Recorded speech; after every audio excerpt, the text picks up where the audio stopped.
Saudara-saudari terkasih di dalam Tuhan Yesus Kristus, semoga kita semua dalam keadaan sehat bersama keluarga. Saat ini marilah kita mendengarkan bacaan kitab suci dan renungan harian Rabu 8 September tahun 2021. Bacaan pertama, bacaan dari nubuat Mika. Beginilah firman Tuhan. Hai Betlehem di wilayah Efrata, hai engkau yang terkecil di antara kaum-kaum Yehuda, daripadamu akan bangkit bagiku seorang yang akan memerintah Israel, yang permulaannya sudah sejak purbakala, yang sudah ada sejak dahulu kala.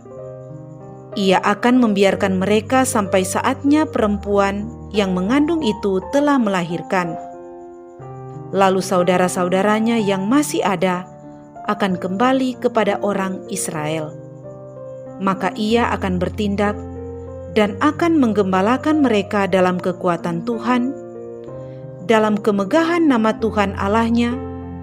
Mereka akan tinggal tetap, sebab sekarang ia menjadi besar sampai ke ujung bumi, dan dia menjadi damai sejahtera. Demikianlah sabda Tuhan. Syukur kepada Allah. Bacaan Injil. Inilah Injil Yesus Kristus menurut Matius. Dimuliakanlah Tuhan. Inilah silsilah Yesus Kristus anak Daud, anak Abraham. Abraham memperanakan Ishak, Ishak memperanakan Yakub, Yakub memperanakan Yehuda dan saudara-saudaranya. Yehuda memperanakan Peres dan Sera dari Tamar. Peres memperanakan Hesron, Hesron memperanakan Ram. Ram memperanakan Aminadab, Aminadab memperanakan Nahason. Nahason memperanakan Salmon, Salmon memperanakan Boas dari Rahab. Boas memperanakan Obed dari Rut. Obed memperanakan Isai. Isai memperanakan Raja Daud. Daud memperanakan Salomo dari istri Uria. Salomo memperanakan Rehabeam. Rehabeam memperanakan Abia. Abia memperanakan Asa. Asa memperanakan Yosafat. Yosafat memperanakan Yoram. Yoram memperanakan Usia. Usia memperanakan Yotam. Yotam memperanakan Ahaz. Ahaz memperanakan Hizkia. Hizkia memperanakan Manasye. Manasye memperanakan Amon. Amon memperanakan Yosia. Yosia memperanakan Yekonya dan saudara-saudaranya pada waktu pembuangan ke Babel. Sesudah pembuangan ke Babel, Yekonya memperanakan Sealtiel. Sealtiel memperanakan Serubabel. Serubabel memperanakan Abihud. Abihud memperanakan Eliakim. Eliakim memperanakan Asor. Asor memperanakan Sadok. Sadok memperanakan Ahim. Ahim memperanakan Eliud. Eliud memperanakan Eleasar. Eleasar memperanakan Matan. Matan memperanakan Yakub. Yakub memperanakan Yusuf suami Maria, yang melahirkan Yesus yang disebut Kristus. Kelahiran Yesus adalah sebagai berikut. Pada waktu Maria, ibu Yesus, bertunangan dengan Yusuf, ternyata Maria mengandung dari Roh Kudus sebelum mereka hidup sebagai suami istri. Karena Yusuf suaminya seorang yang tulus hati dan tidak mau mencemarkan nama istrinya di muka umum, ia bermaksud menceraikannya dengan diam-diam. Tetapi ketika Yusuf mempertimbangkan maksud itu, malaikat Tuhan nampak kepadanya dalam mimpi dan berkata, "Yusuf anak Daud, janganlah engkau takut mengambil Maria sebagai istrimu, sebab anak yang di dalam kandungannya adalah dari Roh Kudus. Maria akan melahirkan anak laki-laki, dan engkau akan menamai dia Yesus, karena Dialah yang akan menyelamatkan umat-Nya dari dosa mereka. Hal itu terjadi supaya genaplah firman Tuhan yang dinyatakan oleh Nabi. Sesungguhnya anak darah itu akan mengandung dan melahirkan seorang anak laki-laki, dan mereka akan menamai dia Immanuel, yang berarti Allah menyertai kita. Demikianlah Injil Tuhan. Terpujilah Kristus. Saudara-saudari terkasih di dalam Tuhan Yesus Kristus, renungan kita di saat ini diberi judul Menghormati Bunda Maria. Saudara-saudari terkasih, pada hari ini gereja seluruh dunia merayakan pesta kelahiran Santa Perawan Maria.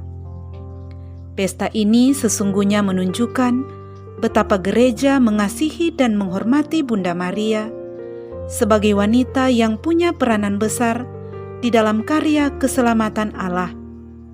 Sehubungan dengan pesta ini, mungkin terlintas dalam benak kita pertanyaan berikut. Landasan pemikiran apa yang melatar belakangi pesta ini? Kita tidak bisa langsung menjawab pertanyaan ini dengan membeberkan peristiwa kelahiran Maria secara lengkap dan objektif berdasarkan informasi dari dokumen-dokumen terpercaya gereja seperti Alkitab. Yang mungkin bagi kita ialah melihat peranan dan kedudukan Maria di dalam rencana dan karya keselamatan Allah di dalam gereja. Tentang hal ini, gereja mengajarkan bahwa Allah setelah kejatuhan manusia menjanjikan seorang penebus bagi umat manusia. Penebus itu adalah putranya sendiri. Untuk maksud luhur itu, Allah membutuhkan kerjasama manusia. Allah membutuhkan seorang perempuan untuk mengandung dan melahirkan putranya. Kebenaran iman ini dikatakan Santo Paulus dalam suratnya kepada Galatia. Setelah genap waktunya, maka Allah mengutus anaknya yang lahir dari seorang perempuan. Perempuan itu adalah Maria, seorang putri keturunan Abraham.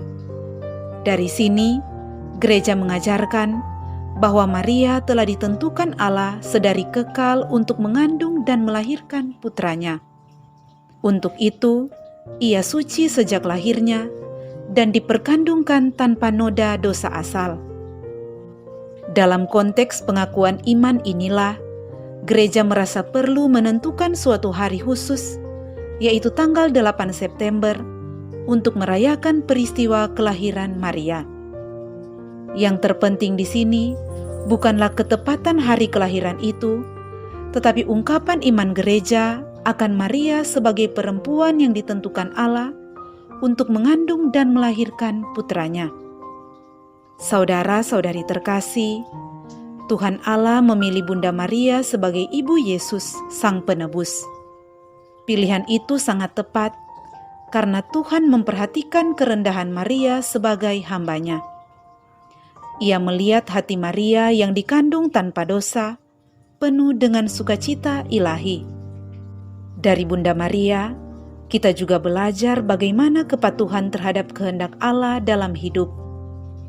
Karena kepatuhannya, Maria menjadi penyalur berkat Allah, sambil bekerja sama dengan Allah menjadikan rahimnya sebagai tempat untuk mengandung dan melahirkan Yesus Sang Penebus.